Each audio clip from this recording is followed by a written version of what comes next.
Hi class. We're going to move on now to commas 2, which is L620.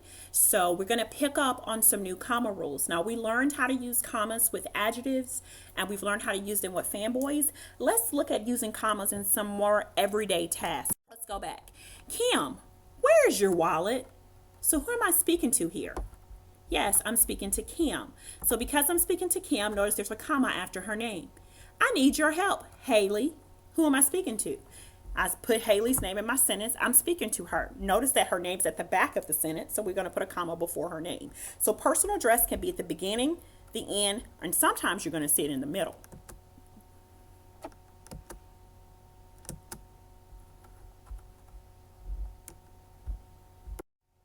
Here. Now, names can be anywhere. Please put your phone away, Brianna. Israel, you can't stay. Can't you understand, JT? Write me, LaRob, or call me. The truth is, Mr. Coleman, is that I was sleeping in class. Don't go, Cameron. Did you notice that all of these sentences had someone's name in them? Instead of you having to do all these, don't panic. So who we're speaking to? We're talking to Brianna here, so we're going to put a comma here. Israel, you can't stay. We need a comma after Israel. Can't you understand who we're speaking to? TJ. Write me. Now, there's just the one I'm going to stop with these two right here. Who am I speaking to? That's right, LaRob. So because his name is in the middle, it requires a comma before and after. Same thing with the next one. The truth, Mr. Coleman, is that I was sleeping. So you need a comma before and after Mr. Coleman. Now, even if there's a person's nickname or not an actual particular student's or person's name, you're still going to need a comma. So watch this. Class, please don't chew gum. Now, there's not an actual name here. It's a group of people. But I still have to put a comma after class. Now, what I want you to do is to write these two sentences. It's time for the game to start, baseball fans, and parents and teachers come in. And I would like for you to please write those sentences and bring those two sentences in with commas in the correct place, okay? I'm going to check those. Now, I like to talk about nicknames as well. Honey, I didn't see you come in the room. Don't you ever listen, stupid? Now, those are nicknames that we call people. Honey, y'all know how y'all always say bae? Well, if you say bae, can you call me? You would still have to put a comma after bae. And in the second sentence, it says, don't you ever listen, stupid? Well, who am I talking to? I'm talking to stupid. Guess what? I have to have a comma there. I know that's crazy, but it's the truth. That's how you would do that. Let's keep going. Addresses. Now, this is the big one. This is a mistake I see made a lot, and a lot of people really don't know this about an address. So let's work this out together. You always put a comma between the city and state. You learned that years ago. You live in Mobile, Alabama, or Theodore, Alabama. You know that. If the city and the state is in the middle of the sentence, here's a very important rule. Okay, pay attention to this. You have to use a comma. What do I mean?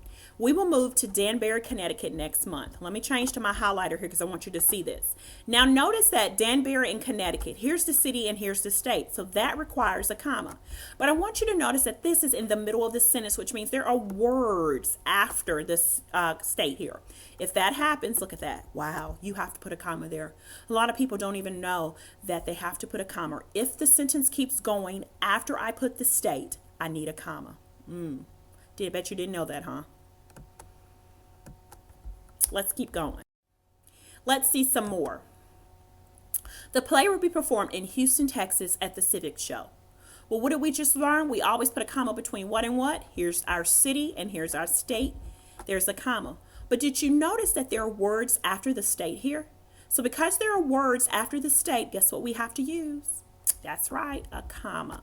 Isn't that something? So I want you to write this third sentence down for me. This is your third sentence that you're going to bring to class. And I want you to insert the commas. I see a need for 3 commas. I hope you see the same need. Let's go back a slide. We said name gets its own line. Street address gets its own line. City, comma, state, and then no comma between this state and the zip code. So let's do this again. Let's break this down. So, who am I writing to? Here's the name, Ticket or Miss Incorporated.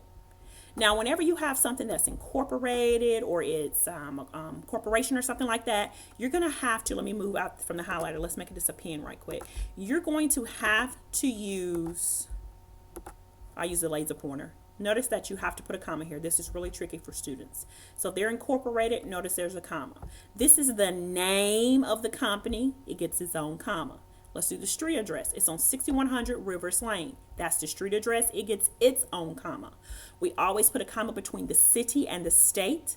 Notice that there is never a comma between the state and the zip code. But what do you see right here? There's a comma. Why is there a comma there? Can you remember? That's right. If the sentence keeps going, we're going to have to put a comma there. All right. Before March 15th, 2012. And of course, with dates, we always put a comma after the day and right before the year. So this was a lot to take in. So make sure you get this into your notes. Okay. This was a lot. Take a moment, pause this recording, get all of this into your notes. That was a lot. Again, never place a comma between the state and the zip code. This error is seen so often. I see that so often with students. All right, let's keep going. Now, sometimes this is a lot. So this is my next, just a review of this or another way to look at this. Again, break it down. The name, if the name of a company goes on its own line. So notice here, own line, own comma. The street address is 6100 Rivers Lane. If it gets its own line on the envelope, it needs its own comma.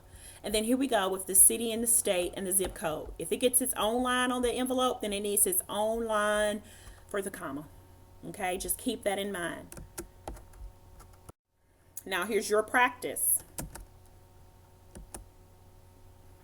I would like for you to write all this down, and I want you to bring these 2 sentences to class. That now makes you have a total of 5 sentences so far that you're going to have to bring into class. Write these down, and I want you to insert commas. And we're going to put this up in class and see how well you've done. Don't forget, if it gets its own line on the envelope, go back to that slide with name, the street address, city, and state. And if a sentence keeps going after that address or that date or zip code or whatever, you're going to need a comma. Keep that in mind. And what about dates? Now, you learned this a long time ago about dates. You remember this? Always place a comma between the day and the month, January 1st, 2012. We know that. But what we're going to be focused on now is what happens when we put a date in a sentence. Oh, gosh. What happens when we put a date in a sentence? So here's let's look at this. Let's go deep. October 14th, 1492 is supposedly the day Columbus arrived in America. Well, we have a date in a sentence, and it's at the beginning of the sentence. Well, we know that we always put a comma after the day right before we go to the year. But what did we just learn about if the sentence keeps going? We got to have a comma. So believe it or not, you're going to have to put a comma right here after 1492, after that year. Simply because, look at this, the sentence keeps going. Isn't that neat? Bet you didn't know that. We're learning so much together. All right, my wedding is planned for Saturday, March 8th, 2015 in New York. Okay, well, here we go. Let's look at this. We have a date in a sentence. A lot of people don't realize, and this is a new rule for you, that if I'm going to put the actual day of the week, Friday, Thursday, whatever day, you're going to have to set it off with a comma. So Saturday, comma. Now here's the traditional date we know, March 8th, comma, 2015. Well, what do we see here? We've got words. If the sentence keeps going, we have to use that comma right here. That's a lot to take in, isn't it? So if we put the day of the week, comma, the month, the day of the year, comma, the year, and because the sentence keeps going, we got to have a comma. All right, here's some more practice for you. I would like for you to bring these sentences in for me, please.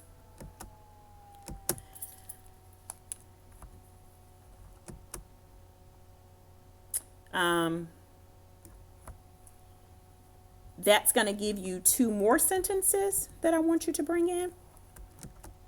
So that's going to give you a total now of 7 sentences that I'm going to be looking for. Be careful. And I'm going to add this here is what's missing here. I got my braces May 20th. Is this a complete address? A complete date? No. So if you do not have a complete date, you do not use a comma. That's just a side note. I would write this down and make this note on my paper. Try this one too. Please write this down and have this in your notes. The month of October 1999 was unusually hot. Is this a complete date? No. So if it's not a complete date, we do not use a comma. But these 2 are the 2 sentences I want you to bring to class for me. And guess what? Y'all, that is all to 620. I bet you're excited to take 620. All right, we're going to start on that probably about Friday. All right, have a good day.